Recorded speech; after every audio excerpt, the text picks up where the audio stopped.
یا اللہ جو لوگ بے اولاد ہیں انہیں اولاد نرینہ عطا کر دے۔ اے اللہ جو بے اولاد ہیں اور اولاد جیسی نعمت سے محروم ہے، اے اللہ پیارے نبی کا واسطہ اس مبارک مہینے کے صدقے انہیں نیک صالح اولاد عطا فرما دے۔ اے اللہ جن کے ہاں اولاد ہے ان کی اولاد کو ان کا تابع دار فرما بردار بنا دے۔ اے اللہ جو لوگ بیمار ہیں انہیں شفائے کاملہ نصیب فرما دے۔ اے اللہ تجھے پیارے حبیب حضرت محمد مصطفیٰ صلی اللہ علیہ وآلہ وسلم کا واسطہ اس مبارک مہینے کے صدقے ہمارے گھروں میں خوشحالیاں پیدا کر دے۔ اے اللہ ہمارے گھروں میں گھریلو ناچاکیاں، لڑائی جھگڑے، نا اتفاقیاں، تمام رزق کی بندش کو ختم کر دے۔ اے اللہ رزق کی بندش کو ختم کر کے ہمارے گھر میں کشادہ رزق عطا کر دے۔ اے اللہ ہمارے گھروں میں چاروں طرف سے رزق کے دروازے کھول دے۔ اے اللہ پیارے حبیب حضرت محمد مصطفیٰ صلی اللہ علیہ وآلہ وسلم کا واسطہ اس مبارک مہینے میں ہم سب کو ہزار نیکیاں کرنے کی توفیق عطا فرما دے۔ یا اللہ اس مبارک مہینے میں ہمیں نبی پاک صلی اللہ علیہ وآلہ وسلم پر ہزاروں بار درود پاک پڑھنے کی توفیق عطا فرما دے۔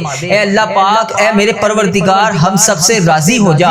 اے میرے پروردگار اس بابرکت مہینے میں تو ہم سب سے راضی ہو جا۔ اے میرے مالک و مولا ہماری تمام دعائیں، ہماری تمام حاجتیں آج پوری کر دے۔ یا اللہ ہماری جو بھی مرادیں ہیں